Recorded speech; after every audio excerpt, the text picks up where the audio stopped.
তো এদিকে সকালের কাজ সারতে সারতে কিন্তু সকালে কিন্তু বৃষ্টিটা ছিল না, আকাশটা মেঘলা ছিল কিন্তু বৃষ্টি ছিল না। তো কাজ করতে করতে এদিকে বৃষ্টি চলে আসলো, এদিকে আমার উঠান ঝাড়তেও হয়ে গেছে, বাসন মাজাও হয়ে গেছে।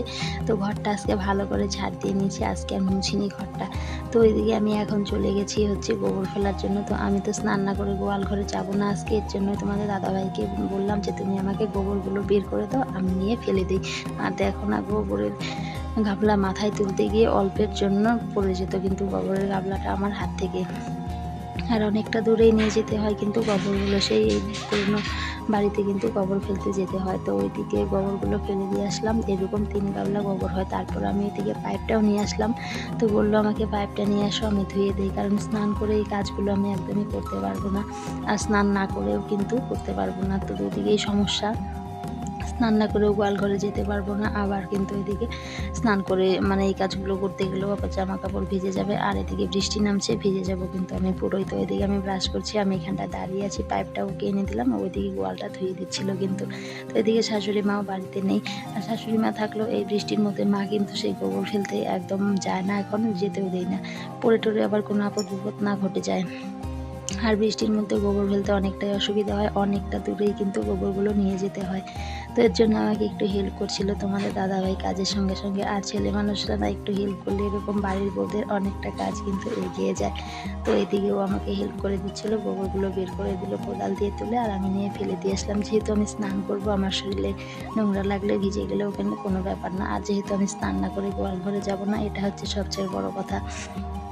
তো আমাদের এই যে কয়েকদিন কিন্তু স্নান না করে গোয়াল ঘরে যাই না আমরা, যখন মানে আমাদের মানে পিরিয়ড হয় তখন। তারপর হচ্ছে এদিকে তো গোয়াল ঘরটাও ধুয়ে দিচ্ছিল, আর এদিকে মনে হচ্ছে বৃষ্টিটা জোরেই আসবে, আর আমি টিপি টিপি করে কাজ করছিলাম, ভাবছিলাম বৃষ্টিটা জোরে আসলে ভিজে ভিজে স্নান করবো, আর বৃষ্টিতে ভিজে না স্নান করতে ভীষণ ভালো লাগে। আর মাঝখানে তো অনেক কয়েকদিন খরা দিল, তো অনেক খরার পরে এই যে বৃষ্টিটা হচ্ছে এখন। তো এর মাঝে আমাদের ধান বুনেছিল মেশিন লাগিয়ে, আর এদিকে ধান বোনা হয়ে গেছে, আর এদিকে বৃষ্টি শুরু হয়ে গেছে। আর বৃষ্টির জলে সামনের ঘাসগুলো দেখো কি সুন্দর হয়েছে, খুব সুন্দর হয়েছে কিন্তু ঘাসগুলো।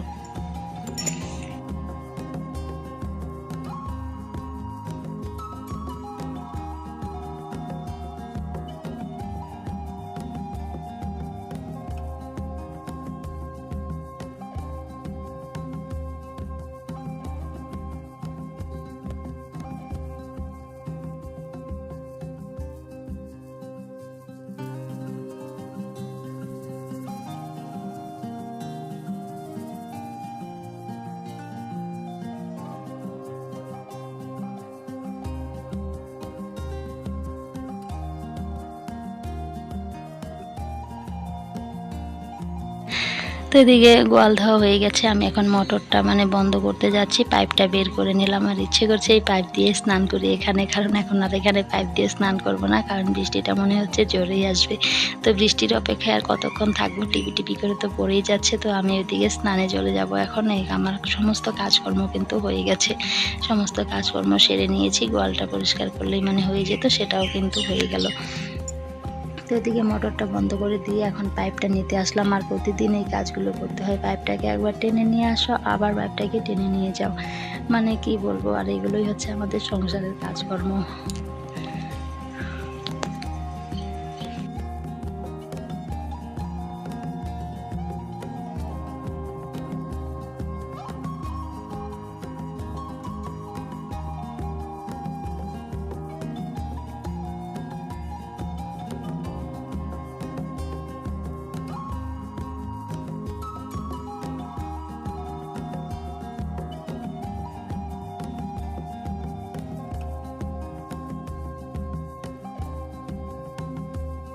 তো এদিকে স্নানটাও আমি সেরে আসলাম, আর জোরেই কিন্তু বৃষ্টিটা নামলো। তো ভাবলাম যেহেতু স্নান একবার করেছি, তো বৃষ্টিতে ভিজে আবার স্নানটা করে নেই। এত সুন্দর বৃষ্টি হচ্ছে দেখে আর লোভ সামলাতে পারলাম না, তো ভাবলাম তাহলে ঘরটাও মুছে নেই। এত সুন্দর জল এখানটায় যাচ্ছে, বিনা পয়সার জলগুলো যাচ্ছে, তো এটা ভিজিয়ে একটু ঘরটাও মুছে নিলাম।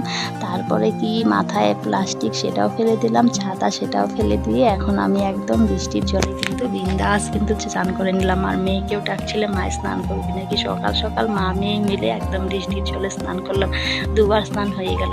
ভেবেছিলাম বৃষ্টিতে মাথা ভেজাবো না, ঠান্ডা লাগার ভয়, কিন্তু এত সুন্দর জলগুলো একদম পরিষ্কার, বৃষ্টির জল দেখে আর লোভ সামলাতে পারলাম না, তো স্নান সেরে নিলাম।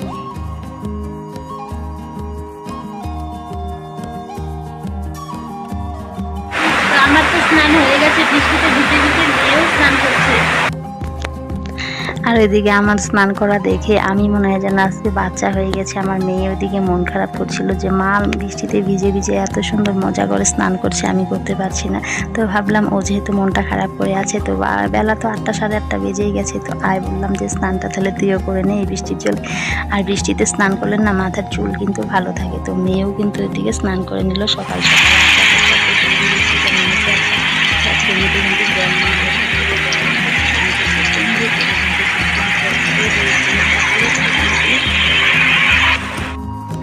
আর এইদিকে বৃষ্টির দিনে মেয়ে আবদার করেছে ওর বাবার কাছে মাটন খাবে, অনেকদিন থেকে বলছিল মাটন খাবে মাটন খাবে।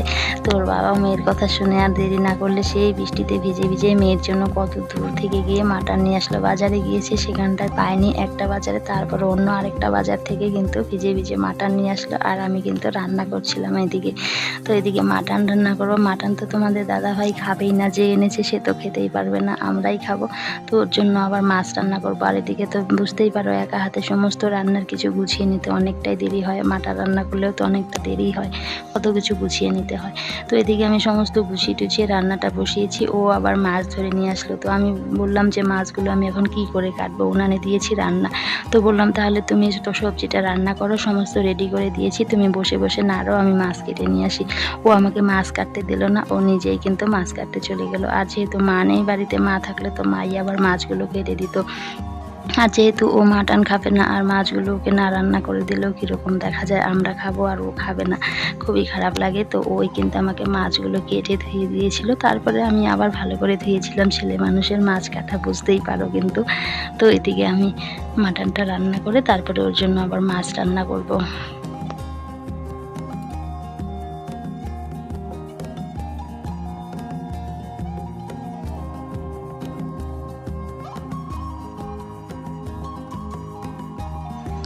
তো ওই যে দেখো ও মাছ কেটে আমাকে ধুয়ে দিচ্ছে, আমি রান্না করব। মাছগুলো ও এখন ধরে নিয়ে আসলো আমাদের এই দোলা থেকে, টাটকা বড় বড় পুঁটি মাছ, কিন্তু অনেকগুলোই এনেছে কিন্তু।